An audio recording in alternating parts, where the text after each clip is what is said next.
તો આજે 16 નવેમ્બર છે ને આજે છે મારા માટે બહુ સ્પેશિયલ દિવસ, કેમ કે આજના દિવસે મારા ગટ્ટુનો જન્મ થયો હતો ને હું માં બની હતી, એટલે માં બનવાની ફિલિંગ છે ને કંઈક અલગ જ હોય. મારો દીકરો જો કેવો મસ્ત મજાનો સૂતો છે.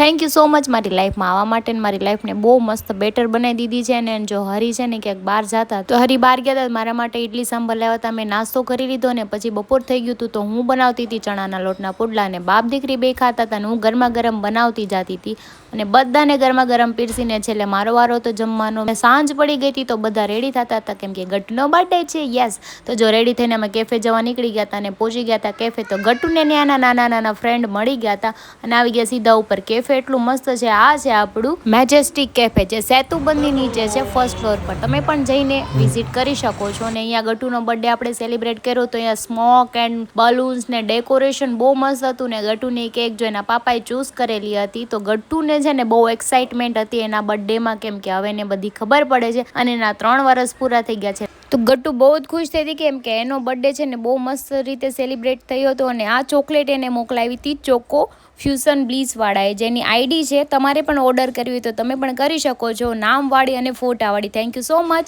તો એના જ બર્થડેમાં એ કેટલો મસ્ત ડાન્સ કરે છે, કેમ કે એના પાપાની જેમ એને બહુ શોખ છે ડાન્સ કરવાનો. ને નાના નાના ભૂલકા આવી ગયા હતા ને એને ડબલ મજા પડી ગઈ હતી. અને એની સ્ટાઇલ તમે જુઓ. એની સાથે સાથે અમે પણ મોજ કરી બર્થડેની. અને ત્યાંથી ને આપણે જવાનું જમવા માટે તો નીકળી ગયા હતા જમવા માટે. ને જો સૂર્યા ઢોસામાં આવી ગયા હતા, આખું ગ્રુપ ત્યાં જમવા વયું ગયું હતું. ને જમીને પછી ઊભા રહ્યા તો ત્યાં ફેન ફોલોઈંગ મળી ગયું હતું. તો જો ફોટોશૂટ કર્યું ને ત્યાંથી ઘરે આવી ગયા હતા. બહુ બધા ગટ્ટુને ગિફ્ટ આવ્યા. તો ગટ્ટુ કે મમ્મા પહેલાં મને ગિફ્ટ ખોલી દે. તો બધાના ગિફ્ટ ખોલ્યા હતા અને થેન્ક યુ જેણે જેણે ગિફ્ટ આપ્યા છે એમને. અને છેલ્લે મેં એને ગિફ્ટ આપ્યું હતું કેમ કે મારે એને કડલી પહેરાવવાની હતી, તો મેં પહેરાવી દીધી મસ્ત મજાની કડલી.